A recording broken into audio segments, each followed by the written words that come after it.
Good afternoon, everybody. Welcome to Anything But HoldEm. I'm here today with the $2.20 8 game for the afternoon. Not doing terribly well at this point. We're down to about half a stack. We got hit pretty bad in a hand in the limit Omaha high-low phase. That was pretty nasty, where we got rivered by somebody who got their money in really bad on the turn. But hey, that's the way it goes sometimes.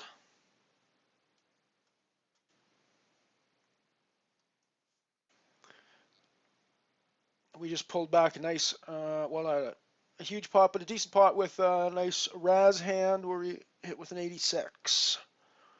So we're getting our way back a little bit, but still got some ways to go yet.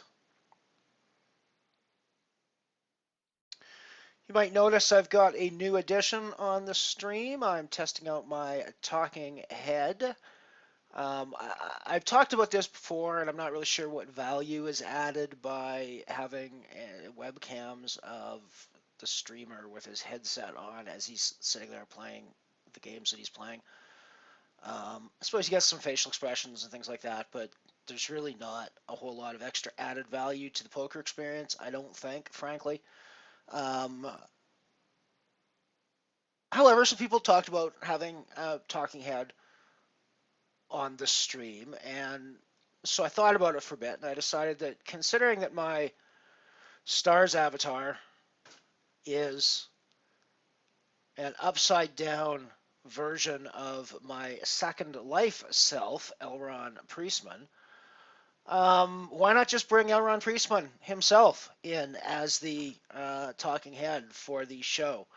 Um, since my Stars avatar is upside down, why not hang Elron Priestman from the ceiling of his Second Life house while he acts as the talking head for this stream?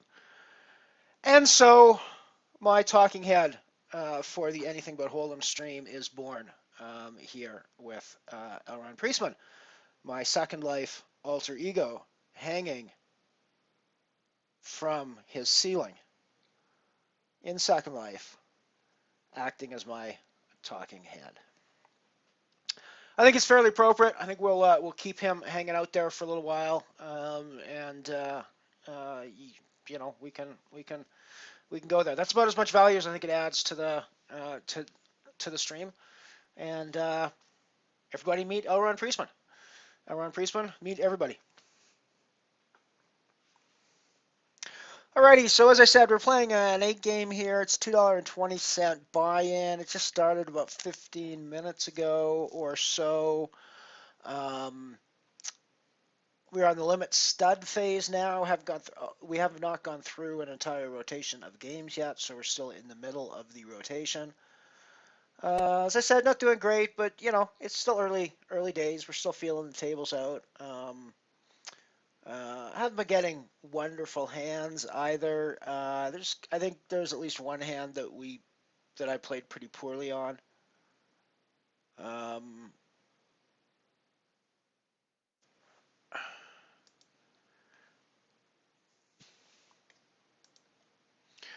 But I think for the most part, we've just been getting outdrawn and some bad luck. I mean, as I said, Savas uh, capped the betting on the turn with by far the worst of it, and then sucked out on the river with a full house.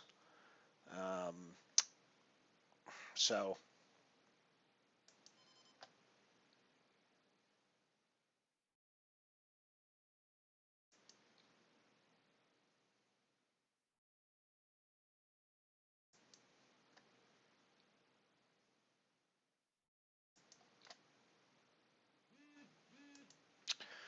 set of tens. That's just the way it's been going with us.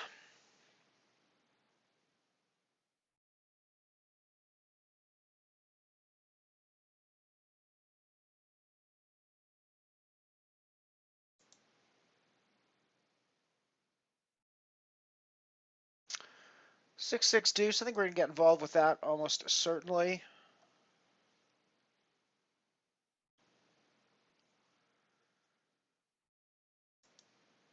Check back. Keep the pot fairly small.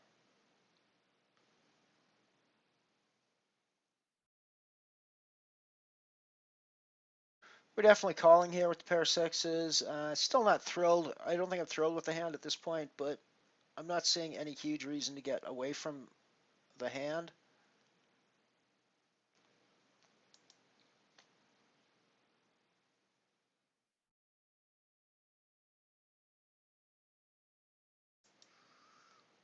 Yeah, I think we can probably figure that we're probably behind at this point with the way that the betting has gone, and we don't have a ton of draw out opportunities, so I think we could probably get rid of the hand at that point.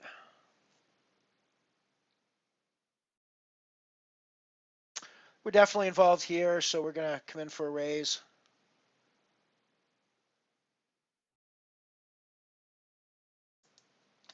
And we're clearly capping this one out. Savis is the one that capped out in really bad shape before, so we're gonna put all of our chips in the middle now.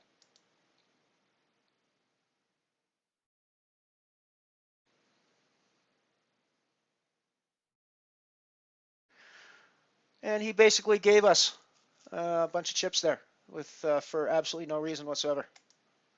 So I'm cool with, but you know, dude, what the hell are you giving me chips for?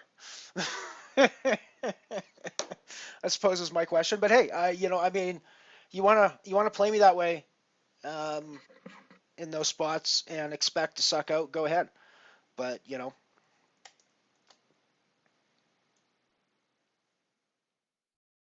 all right, we got the break coming up, so I am going to step away from the microphone for a few minutes, take care of some custodial duties. I'll be right back. Elron Priestman will hang out here though over the break and keep you company, maybe.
And I'm back here on Anything But Hold'em with myself, Lyle Bateman, and my Second Life alter ego, Elron Priestman, here doing the talking head duties for us.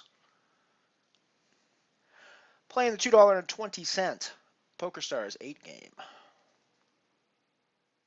We are in the stud high-low phase. I'm just going to get rid of that hand.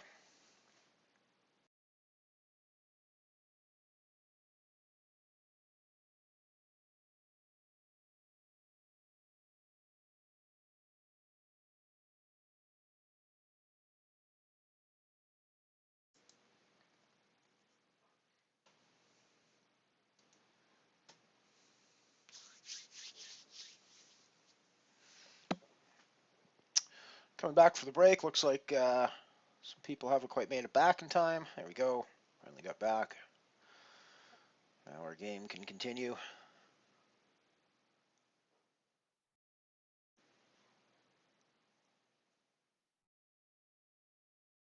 I figured using Elron as my talking head was the sort of most appropriate way to go here, given that my stars avatar is actually Elron's head. And the truth is that I made a fair bit of effort to make Elron look as much like me in the real world as I possibly could, as far as facial features and stuff like that are concerned. I'm a bald guy with glasses and a goatee, so that's pretty much me. So I figured it works out pretty well. Of course, it's my stars avatar, so it goes back and forth. My stars avatar is upside down, so hanging upside down from the ceiling while I do this seemed like the most appropriate thing for my Second Life avatar to be doing. Of course, just realized I wasn't wearing my microphone, so how, of course, could you hear my Second Life avatar being the talking head for you? And that was just a horrible thing, so I don't know. You guys must not have been hearing anything while we were on for the last 15 or 20 minutes. But now he's got his microphone on, so you should be able to hear everything now. It's all good. We're set to go.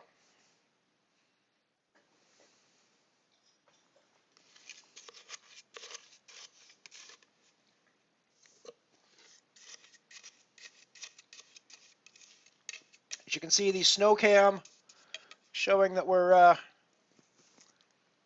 still covered in a bit of snow. Everyone was whining last week about the fact that we were going to have a brown Christmas this year because it was all sunny and the snow was gone last week. Just goes to show you never think too much about that in Canada until we're done. Right, so Savas is busted out of the tournament, which isn't a huge surprise given the way that he was playing against us earlier, if you recall. Can obviously play this for the high potential, but it's really not going to be that strong and high, and you've got no low whatsoever, so it's really never going to really be a great spot to be in for limit stud high low, I don't think.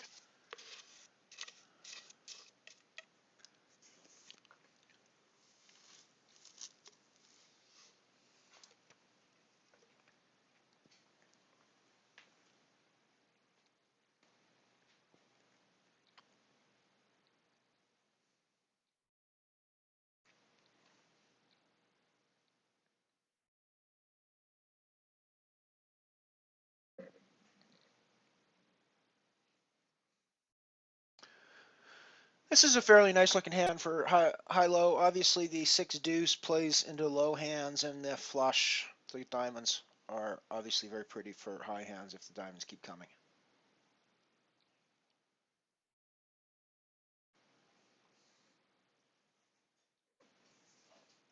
And we're going to continue through, see at least one street here, without question. It's obviously not the card we were looking for. We'll check. We'll probably call a single bet through here to see one more street. That again is not the card that we were looking for. So our hand is quickly developing into crap at this point. We have no low, we have no high. We now have a pair of deuces. Woo! I think we're out of this hand pretty quickly. That's not really a fold you have to think too much about, usually, I don't think. It's just going to be one of those kind of automatic fold deals.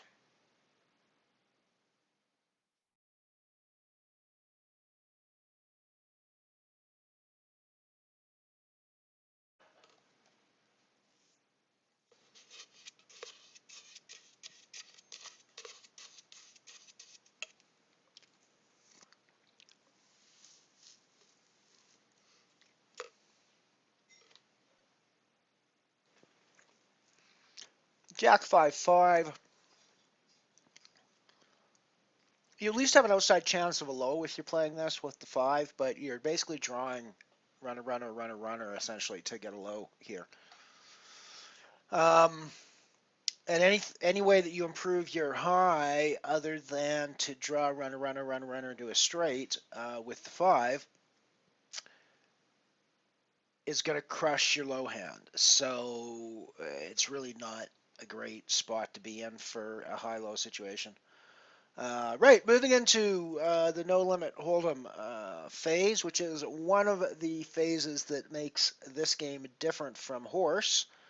This is basically a horse game with deuce to 7 stuck at one end and no limit hold'em and pot limit Omaha stuck at the other end is essentially what a game is. So we've just finished the horse phase, moved on to the no limit hold'em. We were going to pot limit Omaha next, and then we'll roll all the way back to the beginning to a deuce to 7 triple draw phase. No limit hold'em, of course, is the spot where you can both do a lot of damage to yourself and also gain a ton of chips at one particular time. So it's definitely a good time to be paying attention and to get involved with strong hands. But as I said, when things go wrong for you, they obviously can go wrong in a huge way in a no limit hold'em phase. Whereas at this stage of the blind levels in the limit games, when things go wrong for you, it's usually not a fatal wrong. Of course, it can always be a fatal wrong in no limit hold'em situations. Likewise, to a certain degree, in the pot limit Omaha phase coming up next, it's always a potentially fatal situation when you're in a pot limit and people can pot and repot. It's pretty easy to get your stacks in.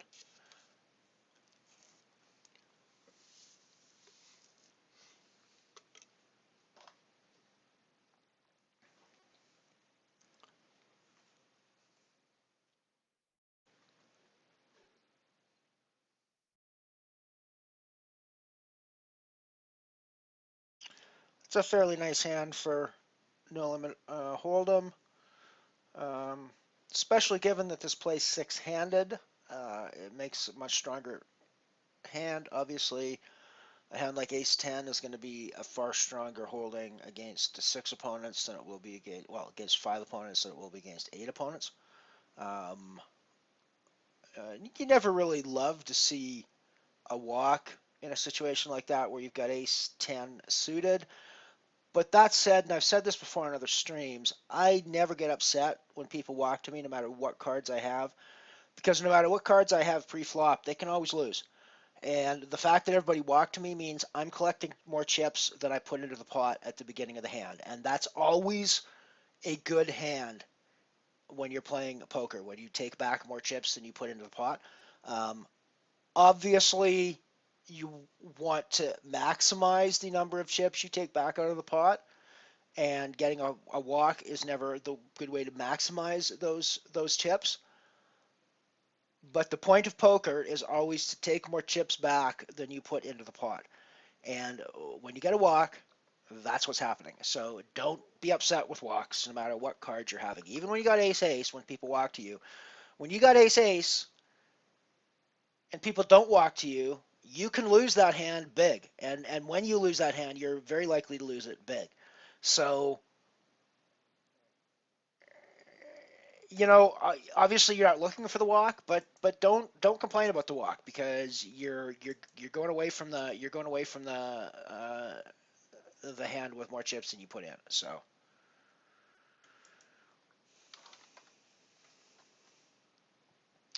Queen Jack. We obviously could raise that. Under the gun, even six-handed, I think it's probably a pretty marginal spot for a Queen Jack. You could probably jump in and see what was going on if I had a bigger chip stack, but um,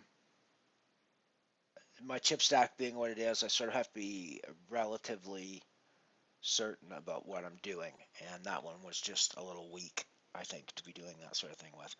I think we're going to call through and see a flop here for sure. Basically set mining, which we have not hit.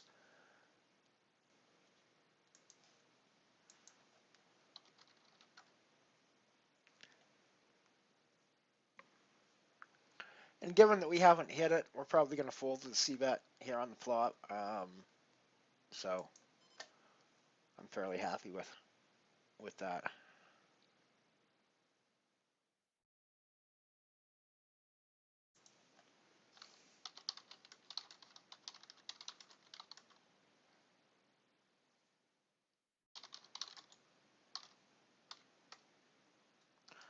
Six eight. Probably not really going to be too interested in that. If it was suited, I might be more interested. But at this stage, out of position, worst position on the table, and small blind, I'm just not ever really going to be interested in that.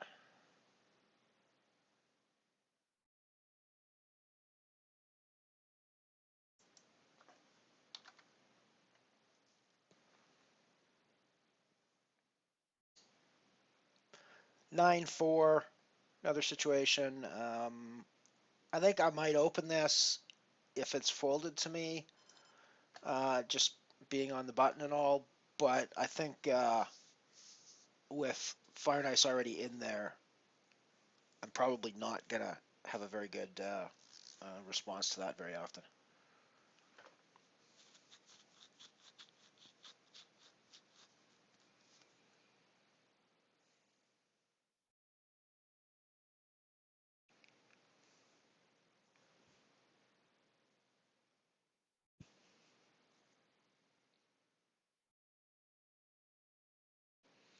Pot limit Omaha phase, so we've got diamonds and a pair of sixes with a king at this point. So nothing nutted, but I think I'm gonna be loosey-goosey spray guy and throw 30 chips in on a limp.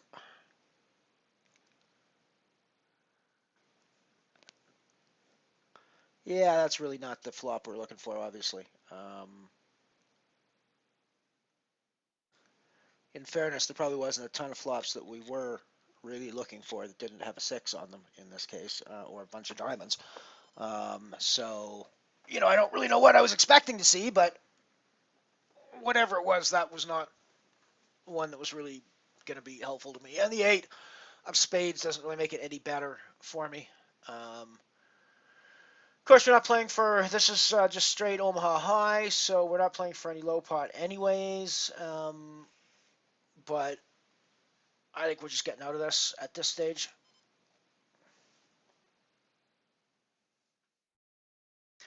Just got to get out of the way. Just got to get out of the way.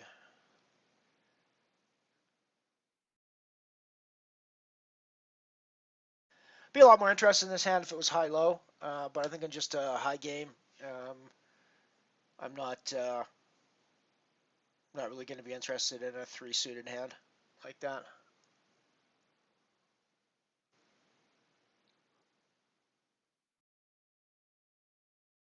Of course, three to suit in Omaha context is bad news because you only play two cards in your hand when you get to the final board. So the third suited card is basically wasting one of the suited cards, which is wasting one of the outs that you have to come in the deck later on to give you your flush. So it really does kind of cripple you right off the start when you're playing. That said, I would have ended up with the low seven high spade flush here at the end of the day with a paired board and possible full houses and things out there. And higher spades. So there was like probably more spades than there should have been in the deck there out on that board. It looked like just everybody.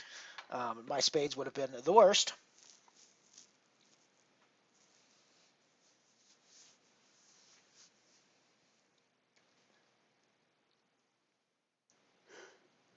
Oh, excuse me. I don't mean to yawn in your don't mean to yawn in your head. I was up late last night.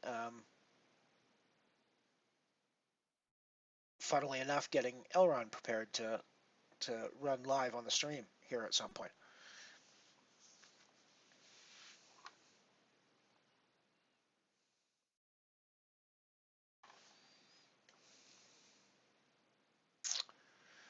I think on this one, I think we're going to go ahead. The three, I'm obviously not thrilled with the three hearts, but the 10 Jack King Broadway cards are definitely worth playing on. We've got an up and down straight 10 to King now. Got a pair of Kings. Got a pair of actually Kings and sixes. So I mean, I think I'm pretty happy with the value strength of this hand. And I think putting money in the pot at this point is the way to go. I mean, I suppose there's an argument for calling behind there and trying to extract more value on the turn, but I honestly don't think, and especially, now this is obviously being somewhat results oriented, but especially given the way it played out, I don't really think I can expect, I think, a lot of folds on the turn when I bet, and I can expect a lot of check backs on the turn if I check to him after my action on the flop. So, kind of don't think it's going to pay off very well for me to just call there and try to extract more on the turn. He's pretty much done whether I call or raise there. So the king has crapped out my queens, and the diamonds are not existent. So my hand is quite a bit weaker than it was pre-flop. I don't know what I do at this point to a bet yet. I'm gonna have to wait and see what he does to figure it out. I think I'm probably folding. That's one of the reasons why I had to wait to see what he did, because he's giving me like 4.5 to 1 odds here, which is pretty substantial. That said, I think that for that reason, I should probably just get out of the hand.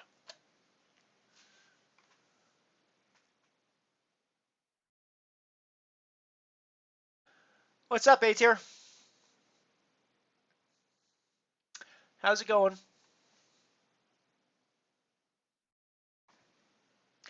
We're on a 3-minute delay, so you won't be hearing this for another 3 minutes. Moved on to the deuce to 7 low ball back at the beginning of the rotation again. I'm going to draw a 2 to a 76 here, which I think is a fairly reasonable thing to do.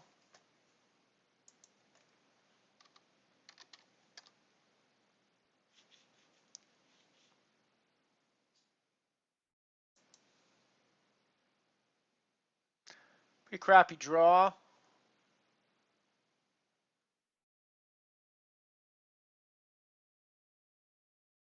I don't think we're getting out of the way at this point.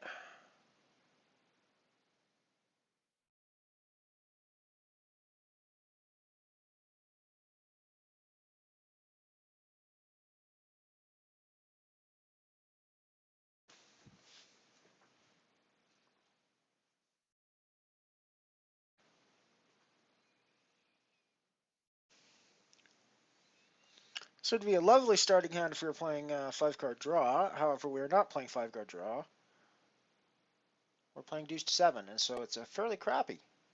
In fact, it's such a crappy deuce to 7 draw that about the only way that I could play this hand is to draw 4, the 6, queen, jack, 6. That's not even drawing 4 into the nuts. That's drawing 4 into a best hand of 76, because it leaves me with a 6 here. So the best hand I could get would be a 7-6 for a 3 deuce. So yeah, it's a pretty crappy hand. As good as it might look with sixes in it, it's a pretty crappy hand.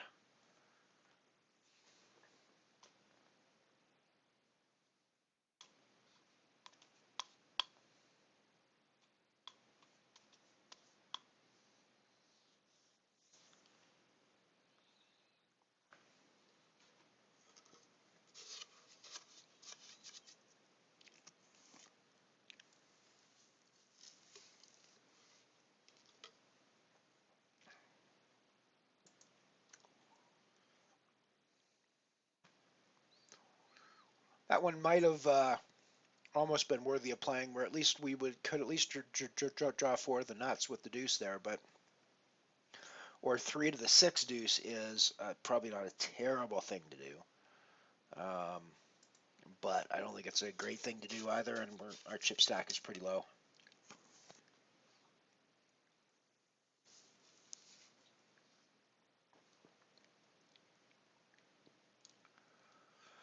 We're going to end up doing probably much better in the horse phases of the tournament anyways, so just kind of laying back and hanging out for another couple of minutes until we switch levels here. It might be the way to go. About 2 minutes left until we go to the limit HoldEm phase. And the beginning of the horse rotation.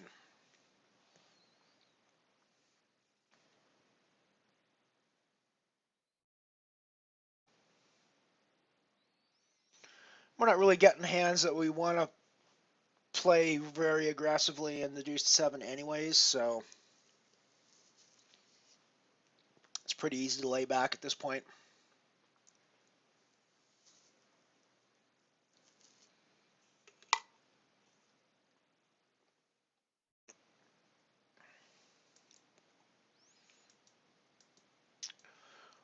Drawing three of the 5-3 is obviously the thing to do here. See what happens. That's actually not a horrible draw for us, obviously, and I think we're going to go through and do another one here. And I think we're going to assume we're good here. We're going to pat and we're going to assume we're good here with an 87.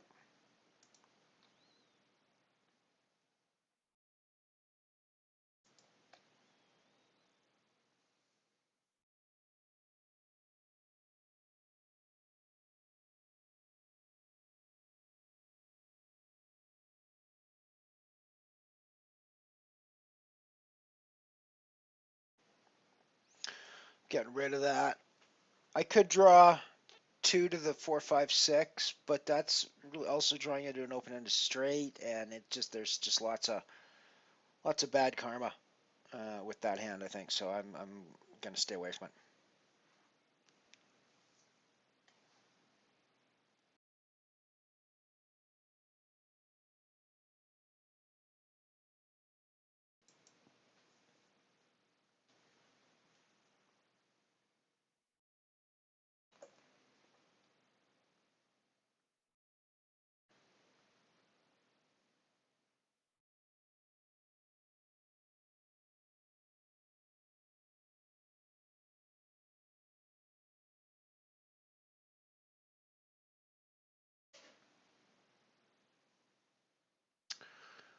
I will have a look at my messages once I get off stream. It's a little hard for me to look at those other screens when I'm doing the stream, but I will have a look at that when I get off stream, Ader. No problem.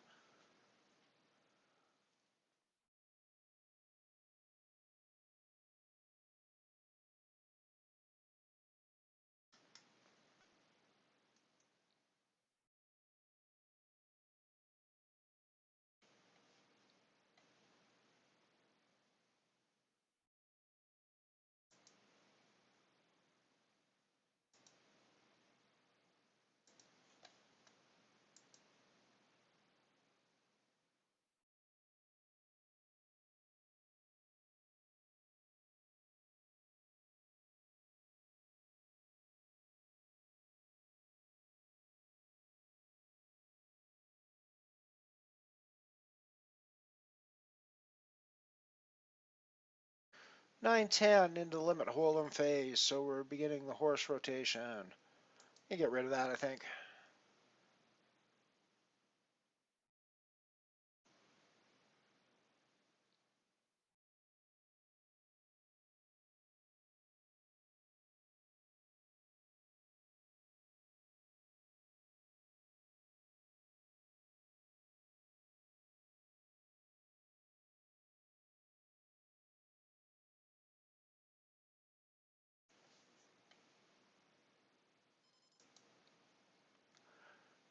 I see a flop with the Jack Queen. I'm obviously not in a great position here, but it's my big blind, and I was getting pretty good odds for it, so I think not thrilled with the way the flops come. I could actually potentially have bet there, but it really was his bet. I think we're definitely betting now.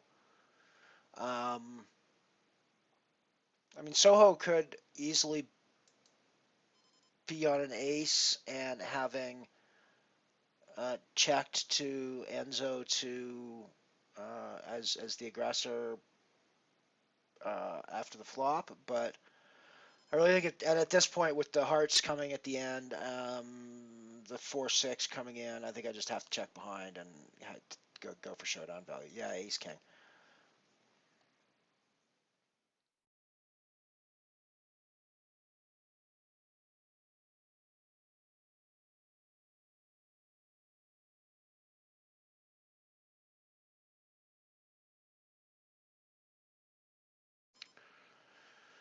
I think I'm going to set mine with this one, see what happens.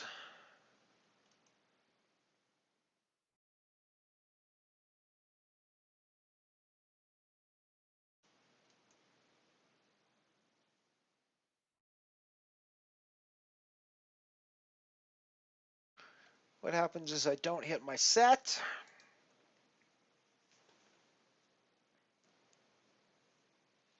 That's unfortunate.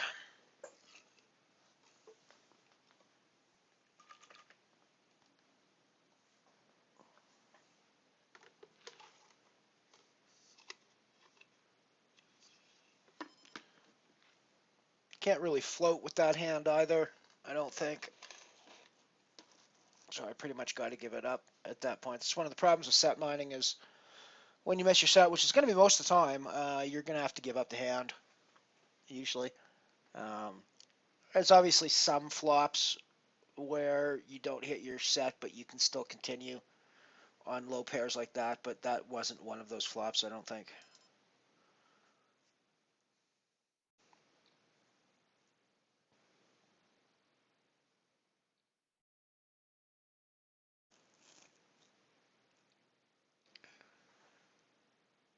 I think with the sevens, we want to get some money in the pot, so if we win it, we can pull down a pretty big pot.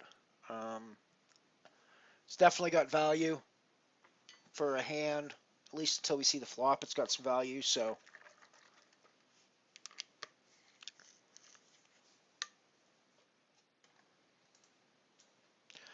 I'm happy to call behind here with the sevens, see what we got on the flop. We've kind of turned into a set mining situation, I think, but I'm not entirely convinced that everybody else who's capping this round is super strong. Um, I could easily be the only pair here, and other people playing things like king queens and ace kings, from what I've seen. It's a pretty good flop for pair sevens, I think, for the most part.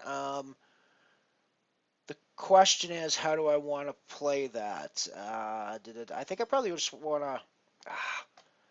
So tough. I mean, obviously, if I'm up against overcards, I want to be raising here. If I'm up against an overpair, I want to just be calling behind. I can't really be getting rid of my hand at this stage when I've got the overpair. But I could easily be now with the king. Yeah, see, that's another reason to make the argue on the raise there on the turn or on the flop. I mean.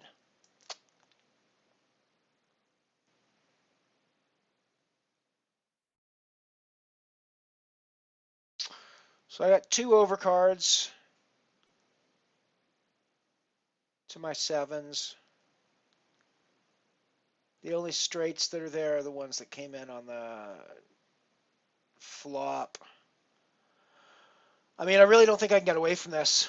with the way the hand is played, um, yeah, that actually is pretty reasonable with the way the hand is played.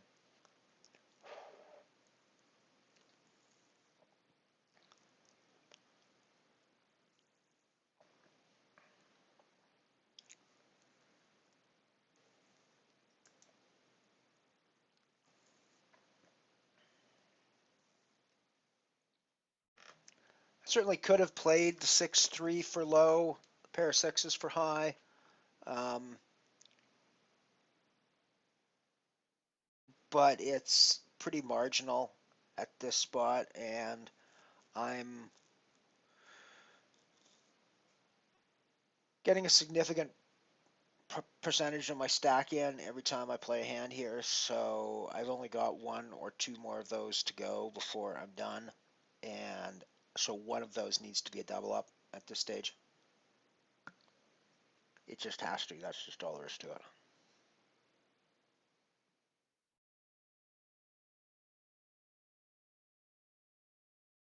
Hey Josh, good to see you, man. Thanks. Still looking at tomorrow for some heads up stuff tomorrow afternoon, probably for some heads up stuff. So yeah, we'll definitely look for that tomorrow afternoon for me. I think would be tomorrow evening for you. Right now it's like 2:30 in the afternoon, so I'm guessing it's about 9:30 in the evening for you right now, Josh.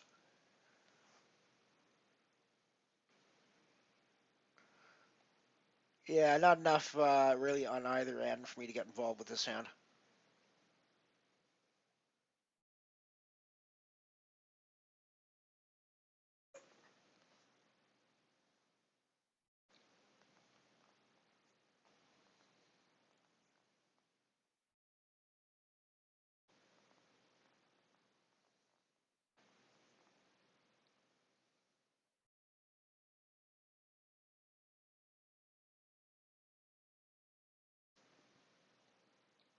Oh, and we threw away the club flush. That's disappointing. That is disappointing.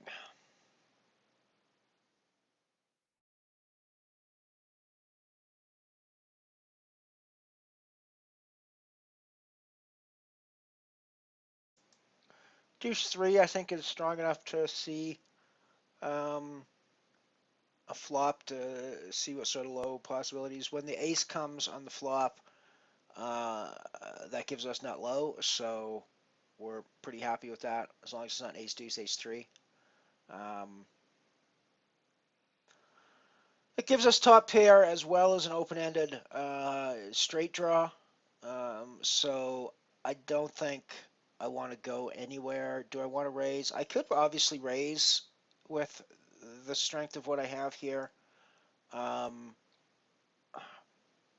with what I'm seeing on Fire Nice, though, the 9 queen seems a possibility to give him the straight already. So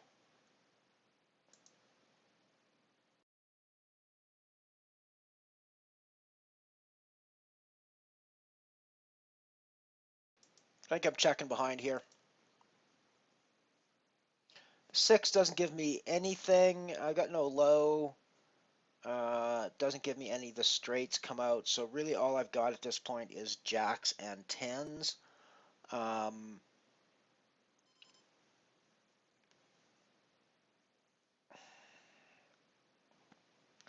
it is top two. Any 10 beats me. Any over pair beats me. Um, you know, just because I got top pair doesn't necessarily mean I'm going to be good. I might have just thrown away some chips there, but I think this is the one that we're going for broke on. I probably just threw the game away on that last one by not calling there, but we shall see. Fire Nice might, yeah, he ends up giving me this pot.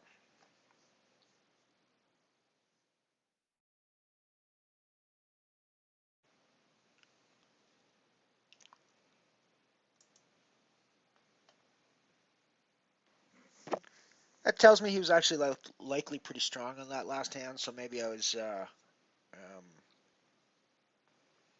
don't know, hard to say.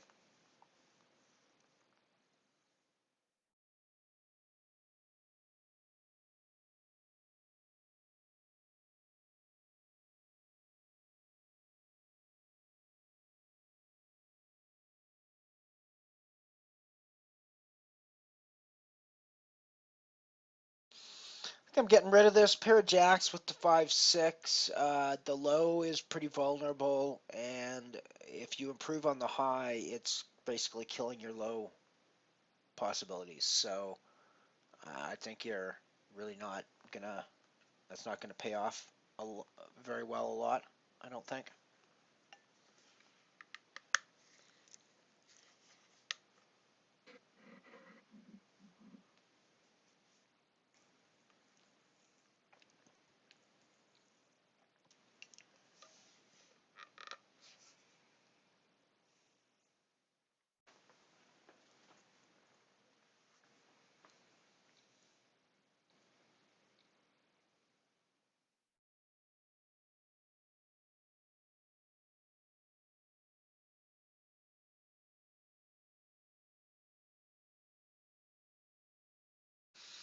Yeah, the horse is probably going to be a pretty long tournament. It's limit, so the early levels are going to be not a lot of chips changing hands, obviously, because the blinds are small or the bets are small and you're not getting a lot of chips in.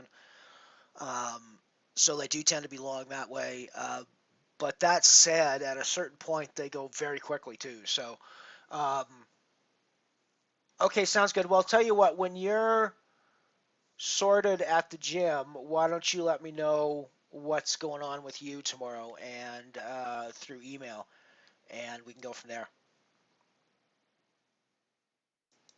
Of course, I pair my 3. That's not very friendly.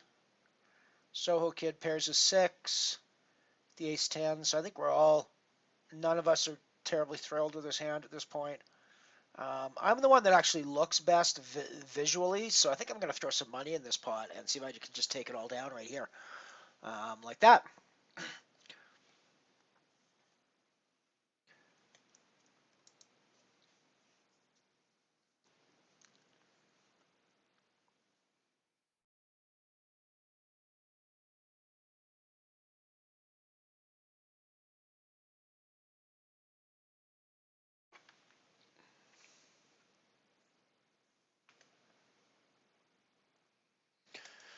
So Elron, the talking head, is seems to be a pretty good thing now that I'm fairly happy with. He seems to be working out pretty well, I think.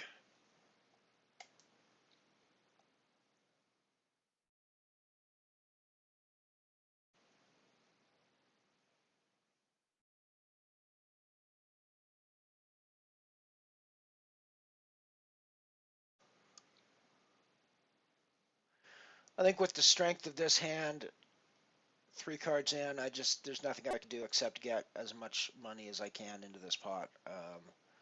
I can't assume that he's going to be well, and that's unfortunate. But I think at the same time, we're just going to see if we can draw out on him.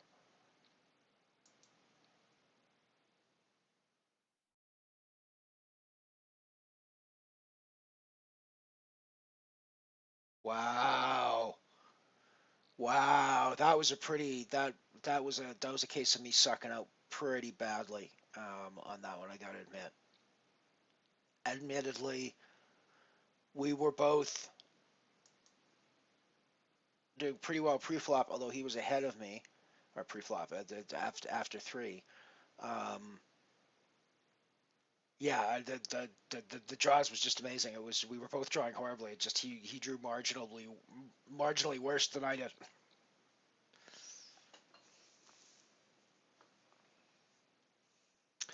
This is not a friendly Raz hand, obviously. Anytime you got a pair, you're not wanting to get involved in Raz. If it's a pair of 8s or higher, that makes it even worse. I think. Pair of deuces, you can obviously still play one of the deuces for a good low, so it's not a horrible position to be in. A pair of 8s, I suppose your 8 could form the top end of your low hand, but an 8 is only going to win the pot some of the time. It's not really going to be something that you're super super strong with.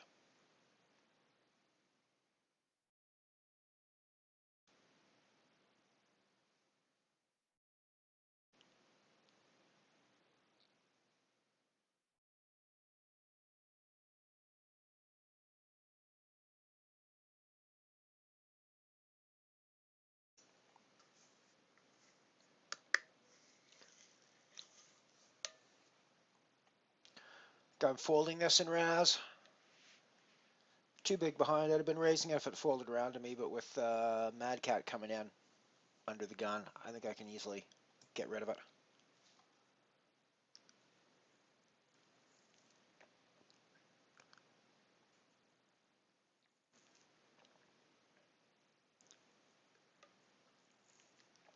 We're obviously not getting involved in this hand either.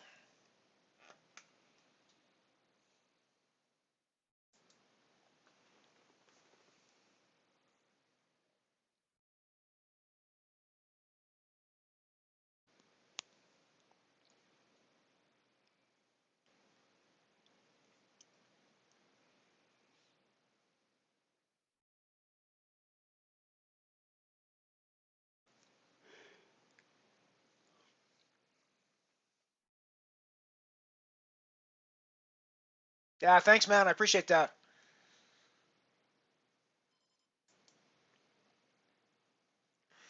Yeah, I've updated a little bit since the picture on PokerStars was taken.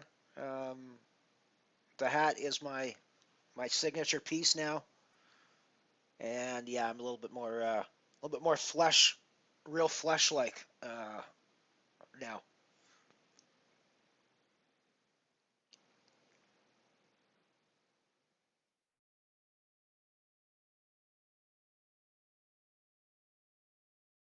But I figured who better to be the talking head on a stream where I'm streaming the play of a guy with the Elron Priestman avatar hanging upside down like I have. So, you know, it just seemed like the sort of perfect storm fit for me.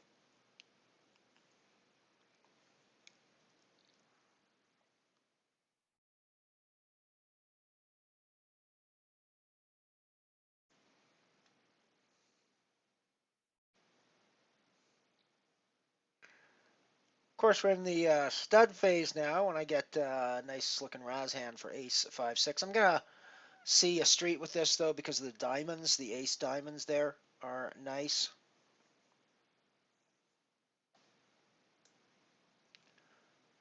I've actually even set up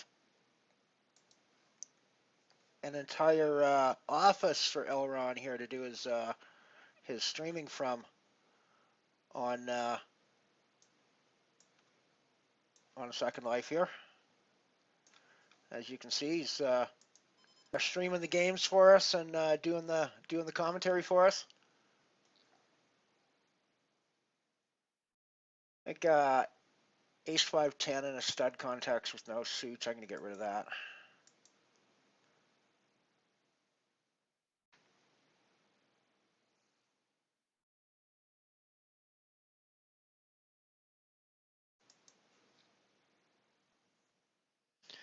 The ball and the funky lights there going out are just the light for my face to make sure that I've got good face going on and the edit stuff.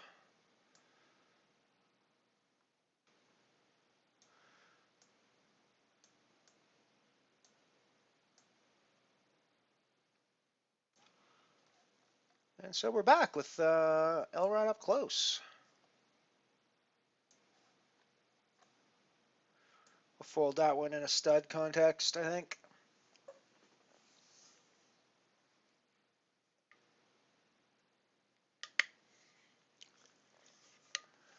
Yes, it is kind of blocking their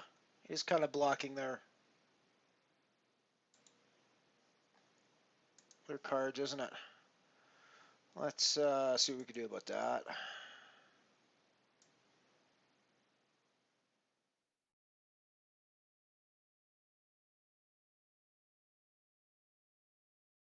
There we go. That should give us full view of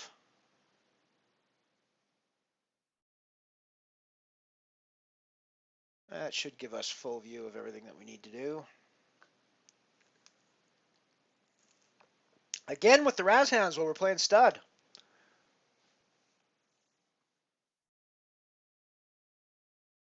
There's obviously some straight possibilities with the 5-7 and the deuce 5 that I could play for there, but it's really never going to be a hugely profitable hand, I don't think.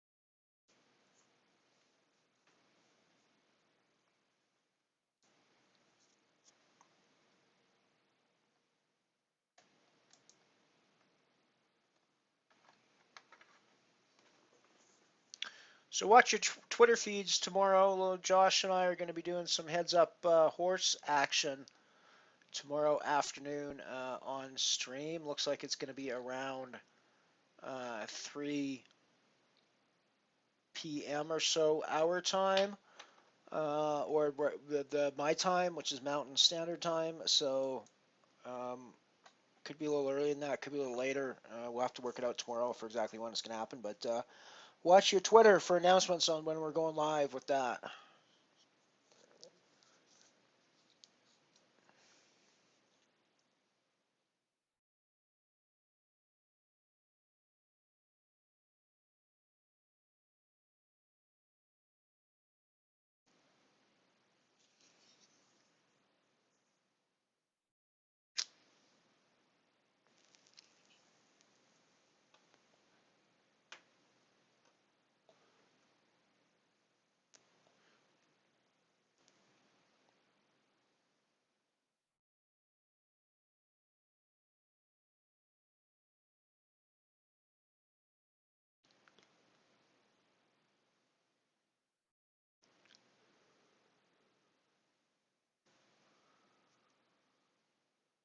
Um, the short answer to whether Second Life is a place to make money off of is possibly. The long answer is it takes a buttload of work to make a very little amount of money. There are it's kind of like the poker world in the sense that there are a few really big success stories of people making huge amounts of money selling real estate and things like that. Um, but there's also a ton of people running or thinking that they're running businesses in Second Life that simply don't make any money. How do I know that? I'm one of those people that's running a business that's barely breaking even and probably not breaking even most times. It's more of a labor of love where I'm running commercial, running commercial stuff, uh, running commercial rentals, residential rentals, and selling some um, aftermarket stuff as well as some of my own creations. And it's you certainly can, and there certainly are people doing it, but you have to have an idea and a hook. I was actually doing stand-up comedy for quite a while in um,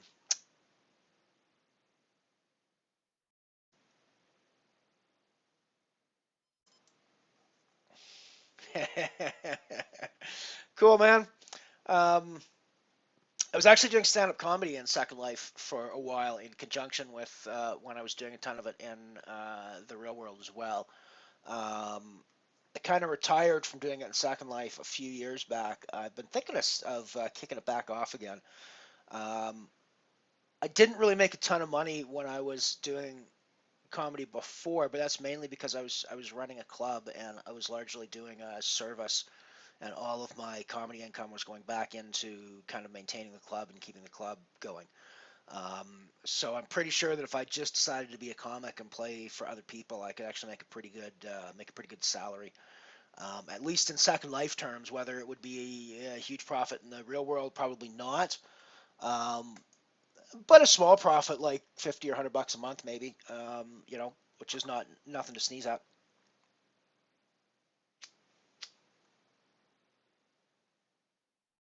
And I'm looking at ways and thinking of ways that I could potentially stream do shows in Second Life that I'm also streaming at the same time on YouTube or even here on Twitch. Although I think there might be an issue with Twitch and Second Life. I'm not sure. I didn't figure there'd be an issue with just my face here talking, but I read somewhere that the Twitch might have issues with Second Life. But um, but it but be interesting to revive the comedy and do that, and then stream through YouTube as well to get a larger audience.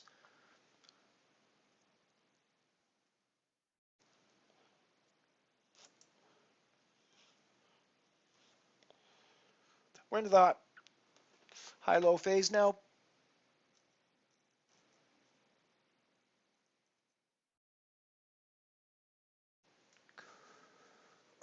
Stud high-low, that is.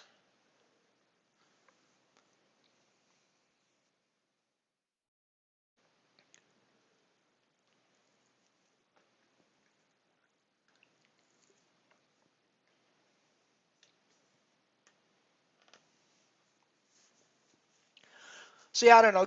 Getting back to the Second Life thing, it certainly is possible. It's mostly been a labor of love for me for the largest time that I've been here. But I've also made, like I said, in the comedy stuff, I made certain decisions that minimized the profit that I would make out of it because of community stuff that I want to do and putting it back in and running my own club and trying to get a scene going.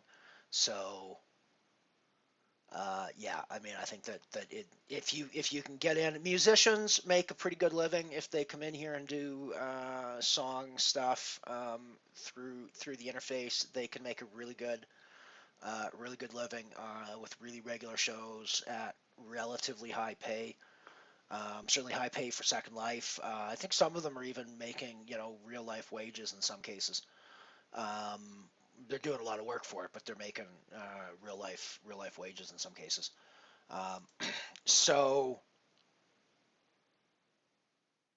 there are areas that are well developed. The comedy when I got into it was pretty raw, and there was really nobody else around doing it. There's still not a ton of people around doing it. Um, so it's not a terrible place to jump into and try to work with. Um, but finding a hook or something that's unique is going to be what you need to do to get yourself, to give yourself something extra to work with. This has just gone about as horribly as it possibly could have for us, so we're going to get out of the way and save our 760 chips since we've got a queen. So we're playing queen at that point.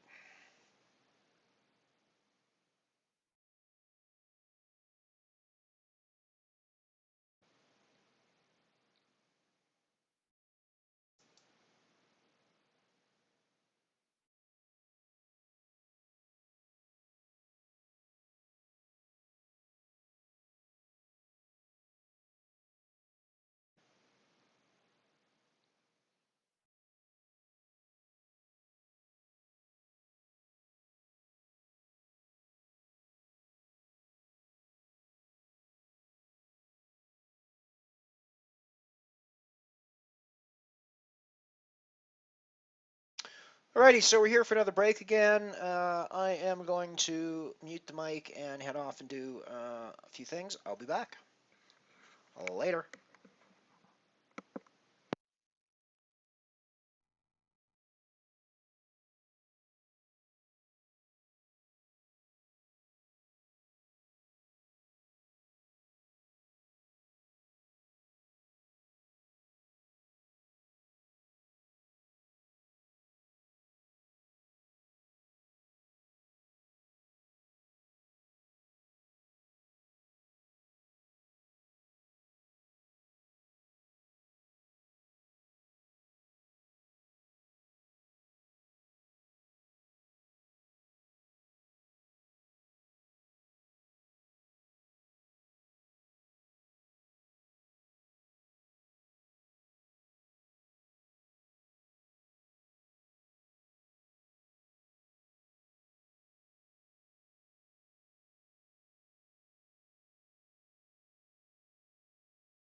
And I'm back.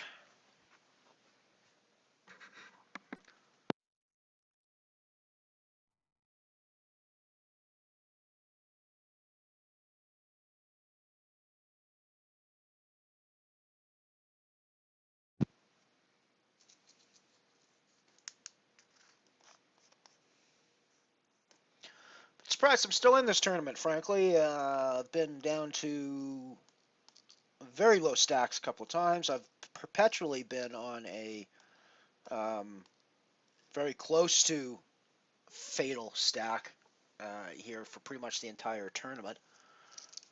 So yeah, I'm a little surprised actually that I'm still kind of kicking around here. Um, just seem to not be able to kill, not be able to die. Stud high low, we're getting away from this hand.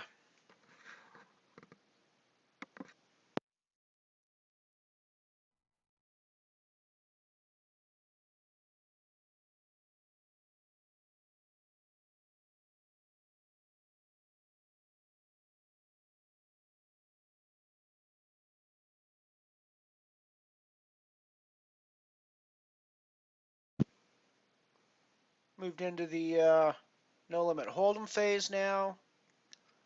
Chance for us to double our stack up or go out all in one hand. Yay. That's a half sarcastic, half excited yay for the record. No limit hold'em is of course the most dangerous and the potentially most rewarding phase of the whole 8-game rotation.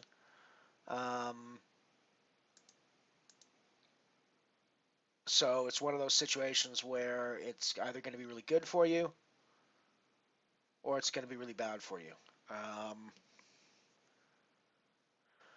Well, I don't really think we can give a free card to him on the river.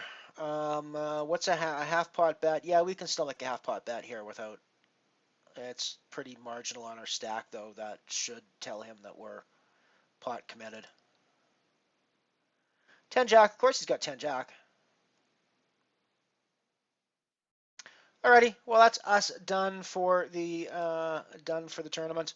It was fun. It was a fun 8-game. Mostly jumped into this to test drive Elron as my talking head, and I think he worked out pretty well as my talking head today. So thank you all for hanging out with me. Thank you all for hanging out with me this afternoon. Check back tomorrow when Josh and I will be hitting the heads up tables for some horsey action. Should be a lot of fun for that. And who knows, I might get the urge a little later today and jump on another stream. You never know when it's going to happen. Hope you guys have a good day. We'll talk to you soon. Later.